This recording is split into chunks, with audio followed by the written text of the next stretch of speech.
घाटगे आणि मुश्रीफांविरोधात संजय मंडलिकांनी आता शड्डू ठोकलाय। आज कागलमध्ये शिवसेनेची प्रचार सभा पार पडणार आहे, तर प्रचार रॅली पार पडणार आहे। मंत्री प्रकाश आंबेडकर, संजय मंडलिक, आमदार राजेश क्षीरसागर यांच्यासह शिवसेनेचे नेते उपस्थित असतील। कागलमध्ये तिन्ही गट एकीकडे तर मंडलिक यांच्या शिवसेनेचा गट एकीकडे अशी परिस्थिती।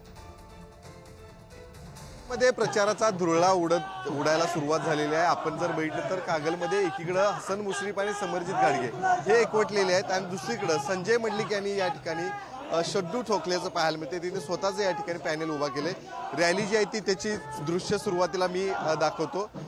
कागलमध्ये खरं तर प्रचाराचा धुरळा गेले 4 ते 5 दिवसांपासून अतिशय जोरदार पद्धतीने आहे आणि त्यातच आता संजय मंडलिक अर्थातच शिंदेच्या शिवसेनेकडून एक पॅनल उभा करण्यात आले, तर दुसरीकडे तिन्ही गट कागलमधले 3 महत्त्वाचे गट आहेत, ज्यामध्ये हसन मुश्रीफ असू दे, राजे गट असू दे आणि संजय बाबा घाटगे यांचा एक गट आहे, ते एकत्र आलेले आहेत।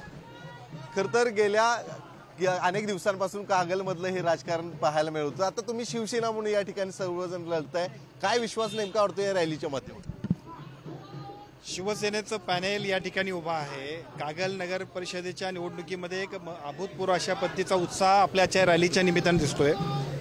स्वर्गीय खासदार सदाशिवरावजी मंडलिक साहेबांचा आशीर्वाद घेऊन या ठिकाणी संजयदादा मंडलिक साहेबांच्या नेतृत्वाखाली आमच्या उमेदवार सन्माननीय घाटगे आणि त्याचबरोबर संपूर्ण पॅनल इथं उभा आहे। लोकांच्या मध्ये एक अतिशय उत्स्फूर्त अशा पद्धतीचा प्रतिसाद आपण सगळेजण बघताय। राज्यातलं आणि खरं तर कोल्हापूर जिल्ह्यातलं काय विशेष करून चित्र असेल असं वाटतंय? अनेक ठिकाणी आता दावा करतात की आम्ही महायुती म्हणून एकत्र आहे, मात्र इथं मात्र युती दिसत नाही। आता ही स्थानिकची निवडणूक आहे, त्यामुळे महायुती जरी असली तरी जिथं जिथं शक्य असेल तिथं ही महायुती आपण केलेली आहे। परंतु जिथं स्थानिकच्या गटातटांमध्ये जर काही त्याच्यात विभागणी झाली असेल तर तिथं सुद्धा पक्ष पातळीवरती निवडणुका झालेल्या आहेत। त्याच पद्धतीचा रंग आपल्याला जिल्ह्यात सुद्धा दिसतोय। खरं तर मोठ्या उत्साहात या ठिकाणी रॅलीला सुरुवात झाली आहे। काय विश्वास वाटतोय कागलमधला आता तुम्हाला? नाही बघा, ही लढाई स्वाभिमान विरोधात सत्तेसाठी एकत्र आलेल्या सत्तापिपासू लोकांची आहे।